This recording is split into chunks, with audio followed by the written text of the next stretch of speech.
Good morning বন্ধুরা, সোনালিস ক্যানভাসে সবাইকে জানাই অনেক অনেক স্বাগত। আমি সোনালি আর আজকে একটা নতুন ব্লগ নিয়ে চলে এসেছি। তো আজকের ব্লগটা শুরু করলাম সকাল থেকে। যে যেখান থেকে আজকে আমার এই ব্লগটা দেখছো সবাইকে জানাই অনেক অনেক ধন্যবাদ এবং অনেক অনেক ভালোবাসা। কেমন আছো তোমরা সবাই? আশা করছি ভগবানের কৃপায় সবাই খুব ভালো আছো, আর আমরাও বেশ ভালোই আছি। তো আজকে না মাম্মামের স্কুল আছে, আর আমার ঘুম থেকে উঠতে একটু দেরি হয়ে গেছে। তো টাইম হাতে একদমই ছিল না, তো চটজলদি যে টিফিনটা বানানো যায় সেটা হচ্ছে ম্যাগি। তো আজকে না সেই জন্য মাম্মামকে টিফিনে ম্যাগি বানিয়ে দিয়েছি। খুব কম দিন চেষ্টা করি গো টিফিনে ম্যাগি দেওয়ার, কারণ ম্যাগিটা না আমার দিতে কিন্তু একদমই ভালো লাগে না।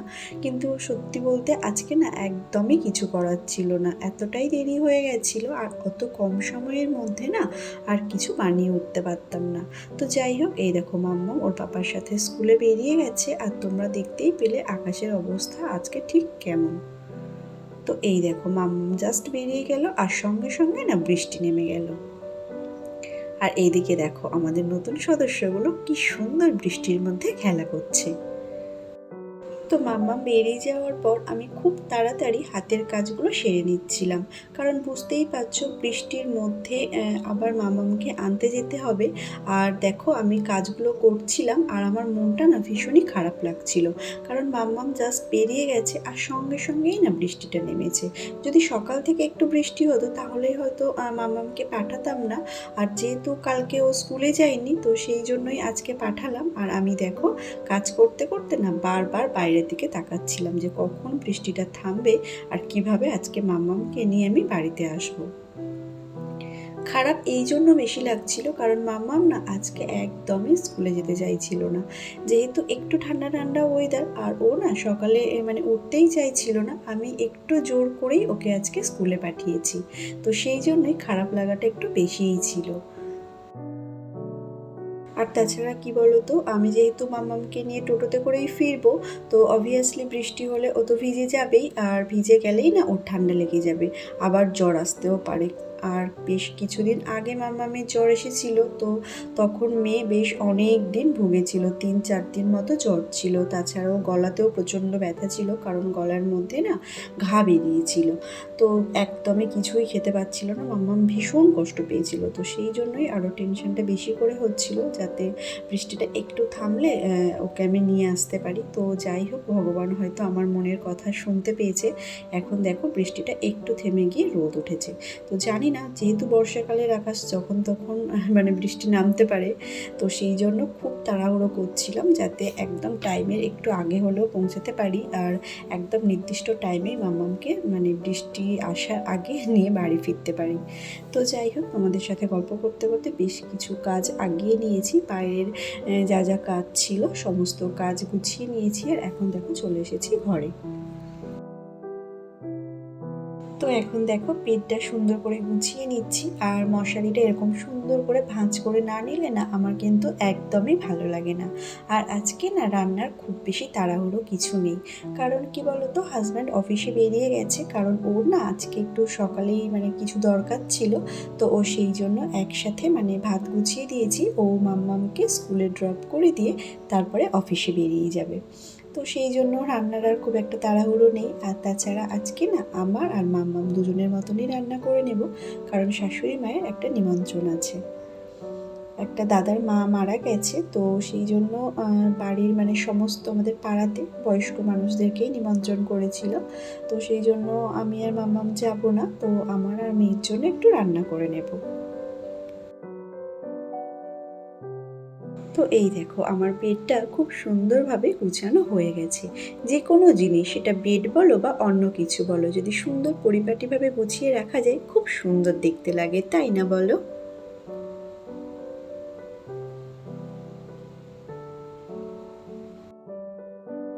তো ঘরটাকে তো সুন্দর করে গুছিয়ে নিয়েছি আর বাইরের কাজগুলোও মোটামুটি কমপ্লিট হয়ে গেছে। কিন্তু জানো তো আমি কিন্তু এখনও ব্রেকফাস্ট করতে পারিনি। তো আজকে আর ব্রেকফাস্টে আলাদা করে কিছু বানিয়ে নেব না, মানে মাম্মামকে স্কুল টিফিনে যেটা দিই সেটাই আমার ব্রেকফাস্ট হয়ে যায়। কিন্তু যেহেতু ওকে আজকে ম্যাগি দিয়েছি তো সেই জন্য আমি আর ম্যাগিটা খাবো না। তো ভাবলাম যেহেতু সকালে ভাত হয়ে গেছে তাহলে একটু ডিম ভাজা করে নিই। ডিম ভাজা আর ভাত এটাই আজকে ব্রেকফাস্ট হয়ে যাবে। আর যেহেতু সকালে অল্প একটু ভাত খাবো তো একটা ডিম ভাজা এনাফ, তাই না বলো?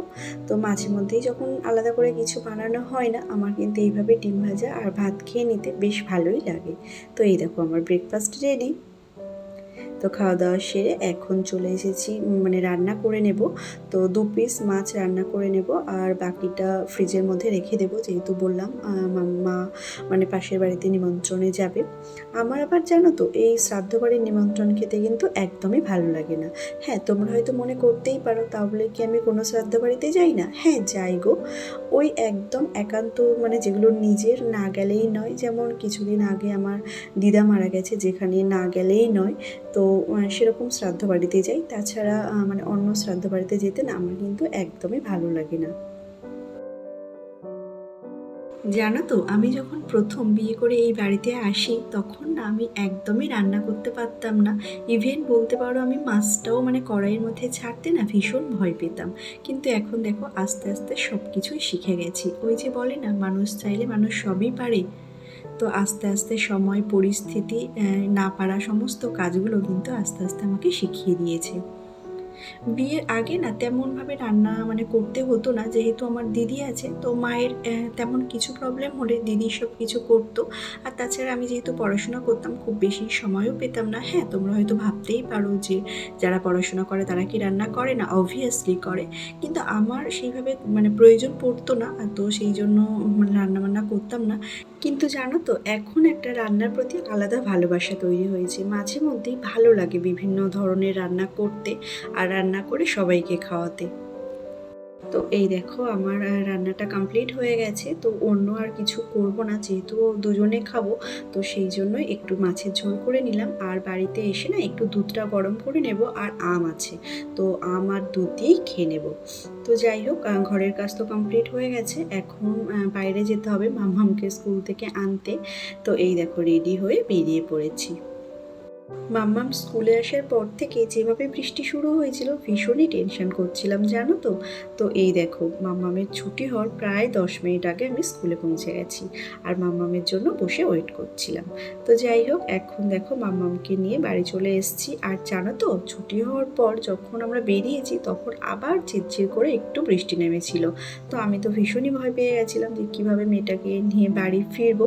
তো তারপরে দেখলাম যে বৃষ্টিটা আস্তে আস্তে থেমে গেছে আর টোটোটাও আজকে সঙ্গে সঙ্গে পেয়ে গেছি, তো সেই জন্য খুব বেশি প্রবলেম হয়নি। তো চলে এসেছি বাড়িতে। আর এই দেখো মাম্মামকে বলছিলাম ও না স্কুলে গেলে একদমই বেশি জল খেতে চায় না। বাড়িতে হয়তো ওকে মানে বারবার বলে বলে বা টাইম টু টাইম হাতে জলের গ্লাস ধরিয়ে দিলে একটু খায়, কিন্তু স্কুলে গেলে না ও একদমই জল খেতে চায় না। তো দেখো এখন চলে এসেছি ছাদে আর মাম্মামকে না স্নান করিয়ে দিয়েছি। তো আর যে জামা কাপড়গুলো পরে গেছিলাম তো সেগুলো একটু ছাদে মেলে দিতে এসেছি। আর ছাদে না বেশ হাওয়া হচ্ছে, যেহেতু বৃষ্টি হচ্ছে না হালকা হালকা রোদও আছে আর প্রচুর হাওয়া হচ্ছিল, তো সেই জন্য দেখো জামা কাপড়গুলো এখন মেলে দিলাম। তো মাম্মামের তো স্নান হয়ে গেছে আর আমি স্নান করে নেব, তারপরে হচ্ছে আমি আর মাম্মাম দুজনে খেয়ে নেবো।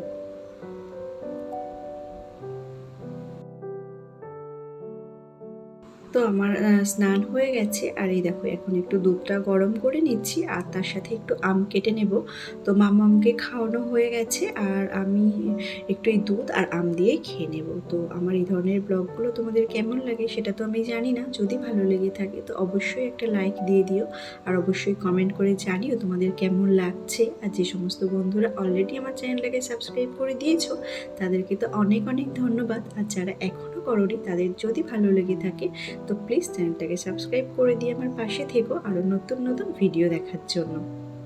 ফলের মধ্যে আম খেতে আমার কিন্তু খুব ভালো লাগে, আর তোমরাও জানিও তোমরাও কে কে আমার মতন আম খেতে বেশ ভালোবাসো। প্রতি বছর জানো তো দেশের বাড়ি থেকে অনেক অনেক করে আম নিয়ে আসতো, কিন্তু এবছর যেহেতু সমস্ত গাছ কেটে দিয়েছে তো সেই জন্য আর কি করা যাবে, কিনেই খেতে হচ্ছে।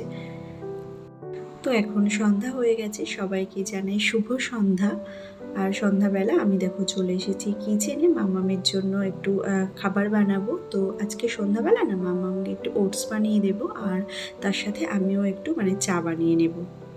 তো একদিকে দুধটা গরম হতে বসিয়ে দিয়েছি, আর এদিকে দেখো ওটসটা একটু ভেজে নিচ্ছি। আর এই দেখো এই যে প্লাস্টিকটা দেখছো, এটা কি জানো তো, প্যাকেটে যে এক্সপায়ারি ডেটটা লেখা থাকে না, সেটাকে কিন্তু আমি কাঁচি দিয়ে কেটে এইভাবে রেখে দিই, যাতে আমি যখনই খাবারটা বানাই না কেন তখনই কিন্তু আমার এক্সপায়ারি ডেটটা চোখে পড়ে। এটা কিন্তু একটা খুব ভালো টিপস, তোমরা চাইলে তোমরাও এটা ফলো করতে পারো। আমি কিন্তু মামামের সমস্ত খাবার যখন এইভাবে গুছাই তখন কিন্তু আমি এক্সপায়ারি ডেটটা এইভাবে কাঁচি দিয়ে ছোট্ট করে কেটে নিয়ে কিন্তু এইটাই রেখে দিই, তাহলে আমার খুব সুবিধা হয়। তো যাই হোক, এই দেখো আমার মামামের জন্য ওটসটা বানানো হয়ে গেছে, আর আমার জন্য একটু চা বানিয়ে নেব। সন্ধ্যাবেলার একটু দুধ চা খেতে মন করছিল, যেহেতু বাইরে ঝিরঝির করে বৃষ্টি হচ্ছে। আর হাজব্যান্ড না এখনও অফিস থেকে বাড়ি আসেনি, তো নিজের জন্যই 1 কাপ বানিয়ে নেব। আর মাকে জিজ্ঞাসা করলাম, মা বললো যে মা দুধ চা খায় না, তো সেই জন্য শুধুমাত্র নিজের জন্য একটু বানিয়ে নিলাম। তো এই দেখো আমার সব কিছু বানানো হয়ে গেছে, এখন আমি আর মাম্মাম খেয়ে নেব, আর তারপরে না মাম্মামকে একটু পড়াতে বসাবো। আর তারপরে তো রাত্রে রান্না আছেই, আর মা যেহেতু অনেকটা বেলাতে নিমন্ত্রণ বাড়িতে খেয়েছে, তো সেই জন্য বললো আমি আর কিছু খাবো না, তো আমাদের মতো রান্না করে নেব।